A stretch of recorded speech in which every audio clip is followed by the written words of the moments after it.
अपने जीवन के सबसे प्यारे, प्रीतिकर, प्रतिभाशाली लोगों को अपने से दूर कर देने की साजिश, षड्यंत्र, वही गूढ़ बनाते हैं। वो गीता को भी इतना गूढ़ बना देते हैं कि गीता को गीता भी नहीं बोलने की आज़ादी देते हैं, वो गीता जी बोलने के लिए हमारे ऊपर दबाव डालेंगे। अगर गीता बोल दो तो उनके नाक भौं चढ़ जाते हैं, केवल गीता बोल दिया, गीता जी बोलिए।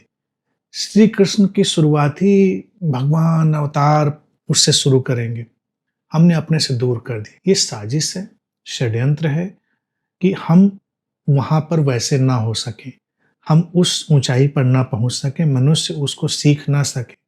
जब गीता पर मैंने बोला तो सारे मित्रों ने देखा ना कि गीता कितनी सरल है, कितनी बोधगम्य है, लेकिन गीता को ही लोग इतना बुद्धि से परे बना देते हैं।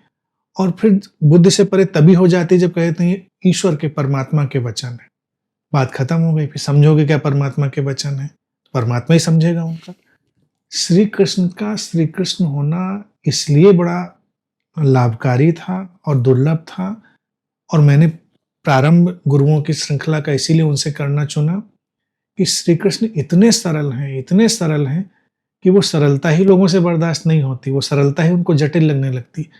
जटिल जीवन जीने वाला, जटिल मन में उलझ चुका मनुष्य श्री कृष्ण की सरलता को देख ही नहीं पाता, वो उनको भी जटिल बना देता है।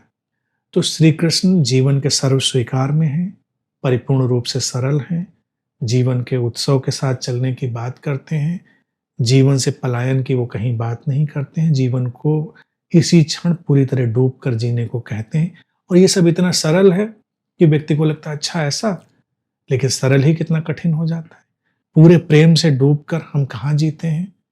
श्री कृष्ण के नाम पर भी कितनी मारामारी होती है, कितनी औपचारिकताएं लोग लाद देते हैं श्री कृष्ण के नाम पर। श्री कृष्ण तो किसी औपचारिकता को नहीं मानते, वो तो मुक्त नृत्य करने वाले व्यक्ति हैं।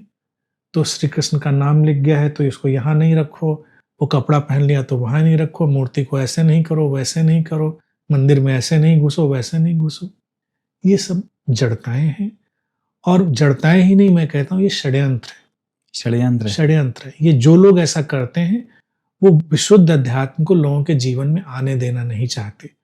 और श्री कृष्ण का पूरा उद्देश्य ही था कि अध्यात्म मानवीय जीवन का हिस्सा बने, और मेरा भी पूरा यही काम है कि अध्यात्म मानवीय जीवन का हिस्सा बने।